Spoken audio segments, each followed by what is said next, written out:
Jake Collins stared at the blinking red light on his control panel. In 20 years of running Earth's deep space listening post, he had never seen anything like it. The signal was coming from somewhere far beyond the solar system, pulsing with a pattern that made his computers work overtime just to keep up. "Amy, get over here," Jake called to the young woman sitting at the next station. Amy Foster was the best signal analyst they had, fresh out of the academy, but already proving her worth.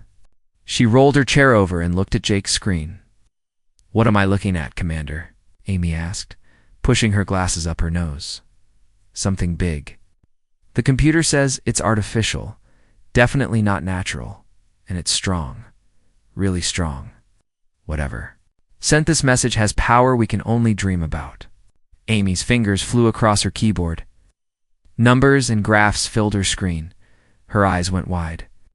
"Sir, this signal traveled across half the galaxy. The energy needed to send something this far would power our entire planet for a year." Jake felt a chill run down his spine. In all his years monitoring space, they had found nothing. No aliens, no messages, no signs of life anywhere. "Now get Dr. Martinez down here right now," Jake ordered, "and wake up Captain Brooks. I don't care. If it's 3 in the morning?" 30 minutes later, Dr. Lisa Martinez hurried into the control room, still wearing her pajamas under a lab coat. She was Earth's top expert on alien languages, though until today she had only worked with theories and computer models. "Show me," she said without any greeting. Jake played the signal. It filled the room with strange sounds that rose and fell like music, but with patterns too complex for human ears to follow. Lisa listened with her eyes closed, her face tight with concentration. "A language," she said after the recording ended. "Definitely a language. But not just one. I can hear at least 3 different types of communication mixed together. Different species? Maybe." Captain Ryan Brooks arrived next, his military uniform perfect, despite the early hour, like he looked at the data on the screens and frowned. "This real? As real as it gets?" Jake replied. "The question is, what do we do about it?" For the next 6 hours, the team worked without a break. Lisa fed the signal into every computer program she had, breaking it apart and putting it back together. In different ways, slowly, patterns began to emerge.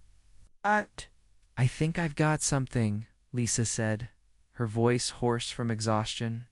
"Look at this section here. It repeats every few minutes, but with small changes each time, like someone counting down." Amy pulled up a new screen. The countdown matches the decay rate of the signal. Whatever they're counting down to, it happens. When the signal gets too weak for us to hear. "How long?" Jake asked. "For days," Amy replied. "Maybe 5, if we're lucky." Lisa worked through the night and into the next day. Coffee cups piled up around her workstation. Her computer screens showed fragments of translated text, bits and pieces of an impossible message from the stars. "Need more time," Lisa said during their morning meeting. "I think I know what this is. It's a distress call. Someone out there is in serious trouble." By the second day, Lisa had translated enough to shock everyone in the room. She called the team together and put her findings on the main screen. "The message comes from something called the Zephrian Coalition," she began. "It's an alliance of 3 different alien species. They're being attacked by something they call the Devourers." Captain Brooks leaned forward. "Attacked how?" "Total. War. The Devourers don't just fight them. They eat entire planets. Every living thing gets consumed. The Zephrians are down to their last world." Jake felt sick. "They're asking for help." "Yes, but not from us. The message is meant for something called the Centauri Confederacy. It's some kind of military alliance. The Zephrians think they have a defense pact with them." Amy brought up a star chart. "The Centauri Confederacy is here," she said, pointing to a cluster of stars far from Earth. "The message was aimed at them, but our solar system happened to be in the path when they sent it. So we got it by accident," Jake said. "Right, and there's more bad news. Even if we could contact the Centauri Confederacy today, it would take them months to get to the Zephrian system. The aliens will be dead long before help arrives." The room fell silent. Outside, Earth continued its normal routine. People went to work, children went to school, families ate dinner together. None of them knew that somewhere in the darkness, between the stars, entire worlds were dying. Captain Brooks was the first to speak. "What about us? What do you mean?" Jake asked. "Our fleet, our ships. Could we get there in time?" Lisa looked at her calculations. "Maybe if we left tomorrow and pushed our engines to the limit, we might make it in 3 days. But we've never fought aliens before," Amy said. "We don't even know if our weapons would work against them. We don't know if they wouldn't work." "Either," Brooks replied. Jake stared at the message still playing on his screen. Somewhere out there, people who had never heard of Earth were about to die. They had sent their cry for help to the wrong place, to a small blue planet whose people had never even left their own solar system. The smart thing would be to pass the message along and let someone else handle it. That was the safe choice, the reasonable choice. But as Jake looked at the faces around him, he knew that none of them were feeling smart or safe or reasonable. "I need to call the president," Jake said finally, "and the defense council, and probably half the government." "Are you going to tell them?" Lisa asked.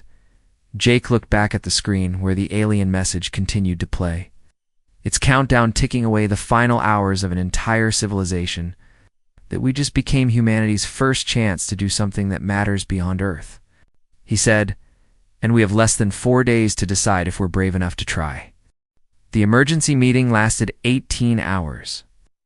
President Sarah Walsh sat at the head of a table filled with generals, scientists, and politicians. Everyone was tired and stressed, but nobody wanted to be the first to leave. "Let me make sure I understand this," the president said, rubbing her temples. "Aliens are being wiped out by other aliens, and they accidentally asked us for help instead of someone else." "That's correct, Madam President," Jake Collins replied from his video screen. He was still at the listening post, monitoring the alien signal that grew weaker every hour. General Patricia Stone, head of Earth's military forces, spoke up. "Our ships can make the journey. The UDS Titan and her escort vessels are ready to launch. But we're talking about humanity's first real space battle. We have no idea what we're flying into." "What do we know about these Devourers?" asked Dr. Richard Hayes. The president's science advisor, Dr. Lisa Martinez, appeared on another screen from the translation center. She looked exhausted but determined. "From what I can understand, they're a hive mind species. They don't fight wars the way we do. They just consume everything in their path. Every plant, every animal, every living thing gets eaten and added to their collective." "And the Zephrians?" the president asked. "Peaceful, very peaceful. Their message talks about defense and evacuation, never about attacking back. I don't think they know how to fight a real war." Admiral Kate Morrison, commander of the Space Fleet, leaned forward. "And I'm president. If we do this, we need to do it right. Half measures won't help anyone. I recommend we send our 3 best ships with full combat loads." "How many people are we talking about?" asked Senator Bill Murphy, chair of the Defense Committee. "Titan carries 800 crew members. The Valkyrie has 600. The Phoenix another 400. Nearly 2,000 people total." The room fell quiet. 2,000 people was a lot to risk on humanity's first contact with aliens, especially when they would be flying into an active war zone. "What are our chances?" the president asked. Admiral Morrison took a deep breath. "Unknown, Madam President. Our weapons are designed to fight human ships. We use missiles, railguns, and kinetic weapons. Most of our tactics assume the enemy thinks like we do. Against aliens, especially a hive mind, all our training might be useless. Or it might be exactly what we need," said Colonel Pete Harrison from his seat near the back. He was head of the Marine Corps, a quiet man who rarely spoke in meetings. "Like this, these Devourers have been winning because they fight peaceful species. Maybe they've never faced anyone who actually wants to fight back." "That's a big maybe to bet 2,000 lives on," Senator Murphy replied. Colonel Harrison stood up. "Senator, with respect, every person in our military signed up knowing they might die protecting others. This is exactly what we train for. The only difference is that the people we're protecting happen to live on another planet." "But they're aliens," the senator protested. "We don't owe them anything. We owe them what any decent person owes another when they're in trouble," Harrison shot back. "The chance to help." President Walsh raised her hand for silence. Admiral Morrison, if we decide to go, how long would it take to get ready? 6 hours, Madam President. I've already put the fleet on standby. Weapons loaded, supplies stocked. Crews ready. We just need your word. Dr. Martinez spoke up from her screen. Madam President, there's something else. The alien message contains detailed information about their technology and defenses. If we help them, we might learn things that could advance human science by centuries. And if we don't help them, General Stone added, and these Devourers keep expanding, how long before they reach us? It's better to fight them now while we have allies than wait for them to come to Earth. The president looked around the table. Every face showed the weight of the decision. This wasn't just about helping aliens. This was about what kind of people humanity wanted to be when they finally stepped onto the galactic stage. I need to hear from Admiral Morrison again, the president said. Kate, if you were making this decision, what would you do? Admiral Morrison was quiet for a long moment. She had spent her entire career preparing for battles that might never come. She faced the biggest battle in human history. Madam President, I became a soldier to protect people who can't protect themselves. Doesn't matter if those people are human or alien. What matters is that they need help and we can give it. I say we go. Colonel Harrison nodded. My Marines are ready, Admiral. We've been training for the impossible our whole careers. This just makes it official. The president stood up and walked to the window. Outside, she could see the lights of Washington, D.C., millions of people going about their normal lives, aware that their government was deciding humanity's future. Dr. Martinez, how much time do we have left on their countdown? Less than 2 days, Madam President. President Walsh turned back to the table. Then we don't have time for more debate. Admiral Morrison, you have permission to launch. Take our best ships and our best people. Show the galaxy what humans can do. Yes, Madam President. We won't let you down. 6 hours later, 3 massive ships lifted off from Earth's orbital stations. The UDS Titan led the way, followed by the assault ship UDS Valkyrie and the support vessel UDS Phoenix. Nearly 2,000 men and women were heading into the unknown, carrying humanity's hopes with them as the ships disappeared into the darkness between stars. Admiral Morrison sat in her command chair looking at the star charts. Somewhere ahead of them, aliens were dying. In 3 days, they would find out if humans could make a difference. Behind her, Colonel Harrison was briefing his Marines on what little they knew about alien combat. None of them had ever fought anything that wasn't human. Soon, they would be fighting for the survival of an entire species they had never met. The greatest adventure in human history had begun. The human fleet dropped out of faster-than-light travel at the edge of the Zephrian system. What they saw made everyone on the bridge stop and stare. 3 enormous ships hung in space near a blue-green planet. Each alien vessel was the size of a small city, covered in what looked like living tissue that pulsed with sickly yellow light. Smaller craft swarmed around them like insects, moving in perfect formation. Those are the Devourers, Admiral Morrison said quietly. And they're bigger than our intelligence reports suggested. Lieutenant Commander Sam Turner looked up from his tactical station. Admiral, I'm reading massive energy signatures from the planet's surface. Something's happening down there. On the main screen, they could see beams of light shooting between the alien ships and the planet below. Where the beams touched, the green areas turned brown and black. They're killing everything, whispered Captain Ryan Brooks, who had come with the fleet as a military observer. It's just like the message said. Admiral Morrison activated the ship's communication system. Says Admiral Kate Morrison of the Earth Defense Fleet. We received your distress signal. We're here to help. Static filled the channel for several seconds. Then a voice replied, speaking accented but understandable English. Earth's Defense Fleet. We do not know this name. Are you allies of the Centauri Confederacy? No, Morrison replied. We're from Earth. Your message reached us by accident. But we came anyway. Another pause. You came from another world to help us. Even though we are strangers to you. That's what good people do, Morrison said simply. I am Ambassador Creethal of the Zephrian Coalition. We are grateful beyond words, but you must know, the Devourers have already destroyed 6 of our worlds. Our weapons cannot stop them. And it's a good thing we brought different weapons, Morrison replied. To all ships, prepare for combat. Major Tony Carter was in the launch bay of the Valkyrie, checking his armor one last time. Around him, 200 Marines were doing the same. None of them had ever fought aliens before, but they were as ready as humans could be. Listen up, Carter called out. Intelligence says the Devourers use biological weapons and energy shields. Our kinetic rounds should punch right through that. Stay together, watch each other's backs, and remember we're not just fighting for Earth anymore. Flight Commander. Jenny Walsh sat in the cockpit of her fighter, part of a squadron launching from the Titan. Her job was to hit the smaller Devourer ships, while the big guns dealt with the massive biovessels. Phoenix Squadron, this is Phoenix Leader, she said into her radio. Remember what we learned about hive minds? They think as one, so they'll react as one. Use that against them. The battle began when the Titan fired its main railgun. The metal slug traveled at nearly the speed of light and punched through the hull of the nearest Devourer ship like it was made of paper. Yellow fluid sprayed out into space. Direct hit, reported Sam Turner.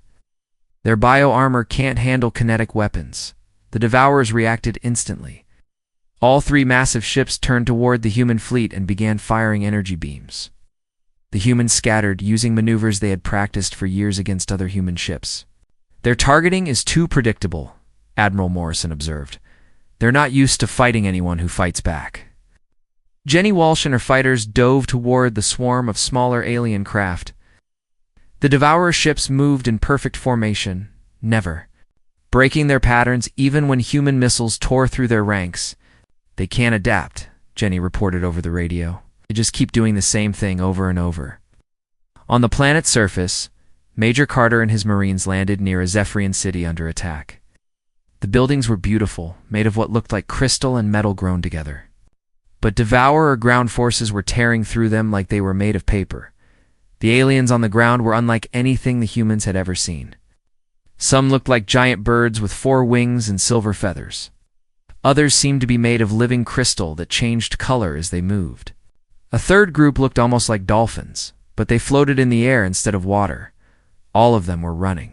Marines advance, Carter ordered. Let's show these bugs what Earth thinks of bullies. The first time the Devourers saw humans in combat, they stopped moving. The alien warriors were used to peaceful species that ran away or tried to hide. They had never seen anything like human Marines, charging straight at them while firing automatic weapons. Carter's rifle cut down 3 Devourers before they could react. Around him, his Marines spread out and began systematically destroying every alien invader they could find. These things are tough, reported Sergeant Lisa Brown over the radio. But they don't know how to handle close combat. The Devourers were. Built for overwhelming weak opponents through numbers and biological weapons, they had never faced anyone who actually wanted to fight them up close. In space, the battle was turning in humanity's favor. The Valkyrie had destroyed one of the massive bioships with a concentrated missile barrage.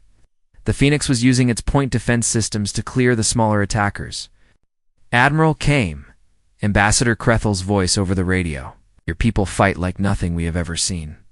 The Devourers are retreating from our cities. We're not done yet, Morrison replied. All ships pursue the remaining targets. Don't let them escape to attack someone else. Jenny Walsh chased a group of fleeing Devourer fighters toward the edge of the system. As they ran, she noticed something strange. The aliens weren't just retreating, they were broadcasting signals to each other. Panic signals. Admiral, I think they're scared, she reported. They're actually afraid of us. Down on the planet, Major Carter was helping evacuate Zephrian civilians when Ambassador Krethel approached him. The alien was tall and elegant, with silver feathers that shimmered in the light. Major Carter, I must ask, what kind of world did you come from? The alien asked. A tough one, Carter replied while scanning the horizon for more threats. Why? In all our history, we have never seen beings fight as you do. You show no fear, even against enemies twice your size. Your people charge toward danger instead of away from it. Carter looked at the alien ambassador. Where we come from, everything wants to kill you. Whether animals, diseases, even the ground sometimes. We learn to fight back or die. I guess that makes us different. Different indeed. The Devourers have conquered 12 star systems by attacking peaceful species. but they have never faced a species like yours. Above them, the last Devourer bioship was exploding under concentrated fire from all 3 human vessels. The smaller alien craft were fleeing into deep space, broadcasting warnings to their hive mind about the terrifying new species they had encountered. Admiral Morrison looked at the tactical display showing the cleared system. Status report. All enemy forces destroyed or retreating, reported Turner. Zephrian cities are secure. We did it, Admiral. We actually did it. Morrison nodded, but her expression remained serious. This was just one battle. The message said the Devourers have already destroyed 6 worlds. There are more fights coming. She opened a channel to the Zephrian planet. Ambassador Krethal, we've cleared your system for now. But we need to talk. If we're going to stop these Devourers permanently, we're going to need to work together. Yes, Admiral Morrison. And perhaps you can teach us how to fight as your people do. Morrison smiled grimly. Ambassador, where we come from, everything's a fight. We'll be happy to share what we know. 2 weeks after the battle, the Zephrian homeworld was a different place. Human soldiers worked alongside alien engineers to build defenses around every major city. The peaceful aliens watched with fascination and horror as their new allies prepared for war. General Rick Thompson had arrived with reinforcements from Earth. He stood in what used to be a beautiful garden, now converted into a military command center. Maps of the galaxy covered every wall, marked with red dots showing Devourer attacks. The situation is worse than we thought, he told the assembled officers. Around the table sat both humans and aliens, an impossible sight just a month ago. Intelligence reports show Devourer fleets moving towards 17 different star systems. They're not just attacking randomly anymore, they're coordinating. War leader Velyan, a being made of living crystal who could change from blue to purple when agitated, spoke up. General Thompson, our people have never faced anything like this. For 3,000 years we have lived in peace. We do not know how to think like warriors. That's why we're here, replied Captain Sue Nelson, the fleet's intelligence officer. We're going to teach you what we call Deathworld Doctrine. It's how humans fight when everything is trying to kill them. Ambassador Krethal, who had become the liaison between the 2 species, rustled his silver feathers nervously. Captain Nelson, when you describe your world's history, it frightens us. Your people have fought wars for thousands of years. Have weapons designed only to kill other humans? How do we learn such things without losing ourselves? Captain Nelson softened her voice. Ambassador, we're not asking you to become like us. We're asking you to survive. There's a difference. Dr. Ian Foster, a scientist who had been studying captured Devourer specimens, entered the room carrying a datapad. His findings had shocked everyone, including himself.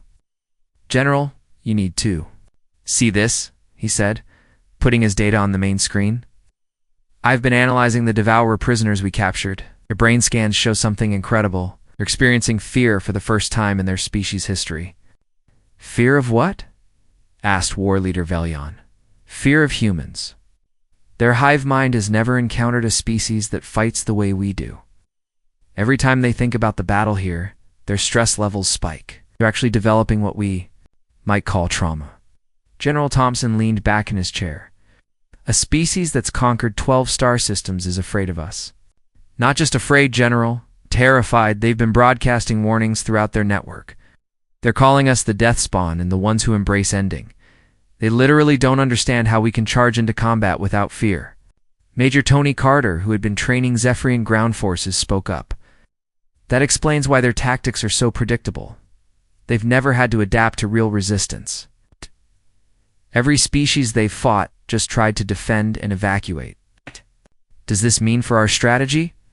Asked Admiral Morrison, who was participating from her ship in orbit. Captain Nelson pulled up a new display. It means we can use their fear against them. Every time they encounter human forces, they panic. Their coordination breaks down. If we can hit them in multiple places at once, their hive mind won't be able to cope. War Leader Velyan's crystal? Body shifted to a worried yellow color. Captain, we are still greatly outnumbered. Even with your superior tactics, how can we face their entire fleet? We don't fight their entire fleet, General Thompson replied. We make them fight our way. Small groups, quick strikes, always moving. We turn this into the kind of war humans are good at.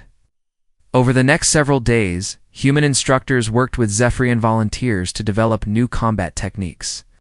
The peaceful aliens struggled with concepts that came naturally to humans. Sergeant Lisa Brown was teaching a group of avian Zephrians how to use cover during firefights. You have to think like a predator, she explained. Always be looking for your next hiding spot. Always have an escape route planned. One of the bird-like aliens whose name sounded like wind chimes when pronounced correctly asked Sergeant Brown, "How do you make yourself move toward danger?" "Every instinct we have tells us to fly away." "Fear is natural," Brown replied, "but you can't let it control you. You use it. Fear keeps you alert, keeps you alive. But courage gets the job done."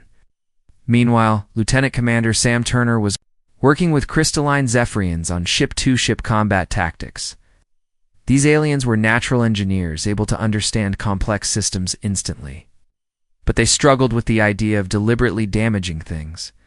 "Your weapons are incredibly advanced," Turner said, looking at displays of Zephrian energy systems. "But you're using them all wrong. You're trying to disable enemy ships, not destroy them," replied one of the crystal beings. "We believed that if we could stop their ships without killing the crews, they might choose to retreat." "That doesn't work with a hive mind," Turner explained. "They don't value individual lives the way we do. You have to hit them so hard they can't continue fighting. Otherwise, they'll just keep coming." Dr. Foster made another disturbing discovery while studying the Devourer communication networks. He called an emergency meeting of the command staff. "The Devourers have been intercepting our radio transmissions," he announced. "They're learning about Earth, and they're making plans." "What kind of plans?" asked General Thompson. "They're calling Earth the primary nest of the death spawn. They think if they can destroy our homeworld, they can break human resistance everywhere else." The room fell silent. Everyone had known this was a possibility, but hearing it confirmed was different. Admiral Morrison's voice came through the speakers. "How long do we have?" "Based on their fleet movements, maybe 3 months before they reach Earth's solar system." War Leader Velyan stood up, his crystal body now glowing bright, red with determination. "Then we must stop them here. General Thompson, teach us everything. Show us how to fight like humans." "Are you sure?" asked Captain Nelson. "Once you cross that line, there's no going back. War changes people." Captain Ambassador Krethal replied, "They want to destroy the only species that came to help us when we needed it most. If that's not worth fighting for, nothing is." General Thompson nodded. "All right then. Let's turn this peaceful star system into the biggest trap in galactic history. When the Devourers come for Earth, they're going to have to go through us first." Outside the command center, human and alien soldiers worked side by side, preparing weapons and fortifications. The Zephrians were learning to think like warriors, while the humans were learning to fight alongside beings they could never have imagined just months before.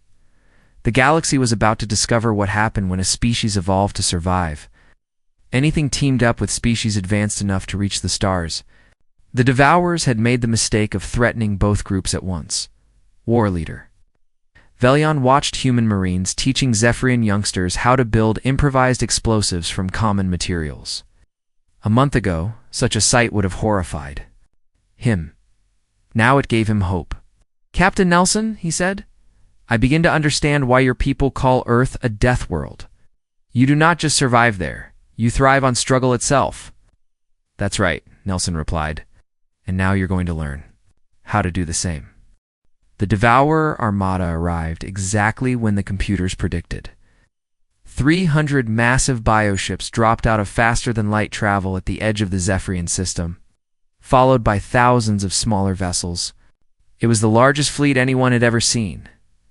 Admiral Kate Morrison stood on the bridge of the Titan, watching the enemy ships spread out in perfect formation. Beside her, War Leader Velyan had turned a deep purple color that meant he was ready. "For battle? All ships report ready," announced Lieutenant Commander Sam Turner. "Human and Zephorian vessels are in position." "Oh." Morrison looked at the tactical display. The combined fleet was impressive, but still outnumbered 10 to 1. Everything depended on their strategy working perfectly. Admiral Kane, the voice of Hive Node Prime, the central consciousness of the Devourer fleet, The alien's words sounded like grinding metal. You are the death spawn that has corrupted our prey. We have come to end your species permanently. This is Admiral Morrison of the Terran-Zephrian Alliance, she replied calmly. You're not welcome in this system. Turn around and leave, or we'll make you leave. The alien consciousness made a sound like laughter mixed with screaming. You cannot frighten us anymore, Death Spawn. We've adapted to your chaos. We have learned to overcome fear. It's too bad, Morrison said with a slight smile, because we weren't planning to use fear this time. The battle began when Morrison gave a single word. Execute. Across the system, hidden weapons platforms activated. The Zephrians had spent 2 months building them, using human designs but alien technology. Energy beams and kinetic projectiles struck the Devourer fleet from 6 different directions at once. First blood to us, reported Captain Sue Nelson from the Phoenix. Enemy formation is breaking up just like we predicted. But the Devourers recovered quickly. Their bioships began returning fire, while their smaller vessels swarmed toward the human Zephrian fleet. The space between planets lit up with weapons fire. All fighters launch, ordered Morrison. Time for Phase 2. Commander Jenny Walsh led her squadron of mixed human and Zephrian fighters into the enemy swarm. All the alien pilots Had learned human tactics, but kept their own technological advantages. Together they were devastating. The enemy can't track us, Walsh reported over the radio. Their targeting systems aren't designed for this kind of mixed formation flying. On the surface of the largest moon, Master Sergeant Luke Davis and his special operations team waited in hidden bunkers. Their job was the most dangerous part of the plan. Here they come, Davis announced, as Devourer landing craft approached. The moon's surface. Remember, let them get close before you open fire. The Devourers had learned to expect human ground resistance, but they hadn't expected what they found. The moment their troops landed, the moon's surface erupted with explosions. The humans had turned the entire landing zone into one massive trap. Davis to Fleet Command, the sergeant reported. Moon base is secure. Enemy ground forces eliminated. In space, the main battle was reaching its climax. The Devourer bioships were advancing on the planet, their massive energy weapons charging for a final bombardment. It was time for the most desperate part of the human plan. Morrison to all ships, the Admiral broadcast. Begin ramming protocol. War Leader Velyan watched in amazement as 3 human supply ships, loaded with nuclear warheads and stripped of their crews, accelerated directly toward the largest Devourer vessels. The concept was completely alien to Zephrian thinking, but devastatingly effective. Your people truly have no fear of death, Velyan observed. We fear it, Morrison replied. We fear failure more. The nuclear-laden ships struck their targets and detonated. 2 of the massive bioships were destroyed instantly. The third was crippled and drifting. Impossible, came the voice of Hive Node Prime, now filled with genuine panic. No species sacrifices resources so freely. May you fight like Madness itself. We fight like humans, Morrison responded. You picked the wrong species to threaten. The tide of battle turned completely when new ships began arriving from the edge of the system. The original distress signal, broadcast weeks earlier, had finally reached other species across the galaxy. Admiral, this is Captain Zoltar of the Mindari Republic, came a new voice over the communications. We received the Coalition's call for aid. What are your orders? Morrison looked at her tactical display as dozens of alien ships from 6 different species joined the battle.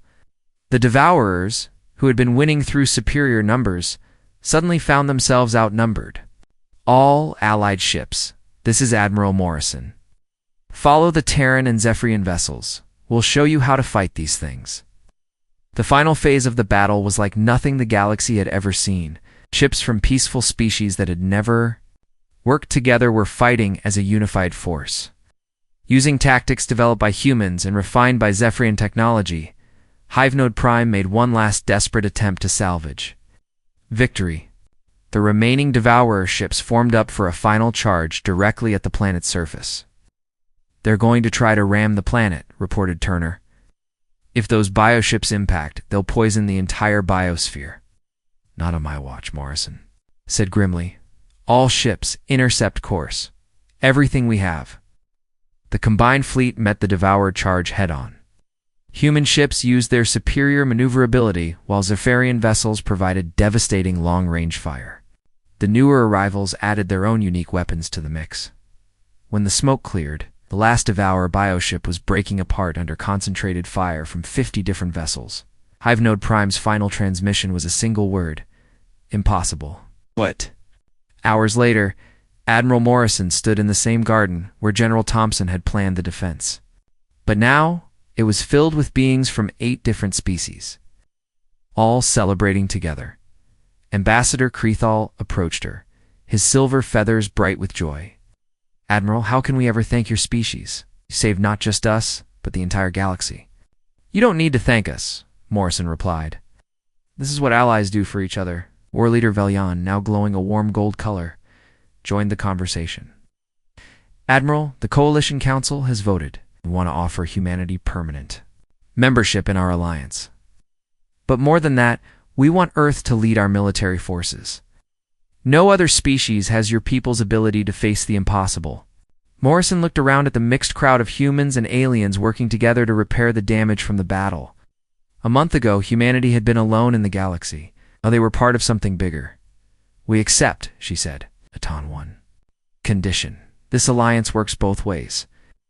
You teach us your science and technology. We'll teach you how to protect yourselves. Together, we'll make sure nothing like the Devourers ever threatens peaceful species again. 6 months later, human military academies operated on 12 different worlds. Young beings from across the galaxy came to learn what humans called Deathworld thinking. The idea that any problem could be solved if you were willing to fight hard enough and smart enough. The galaxy was safer now. Not because the threats were gone, but because peaceful species had learned that sometimes the best defense was a good offense. Taught by the one species crazy enough to cross half the galaxy to help complete strangers, and in the deep space monitoring stations around Earth, operators still listened for distress signals from distant stars, because now they knew that when someone called for help, humans would always answer.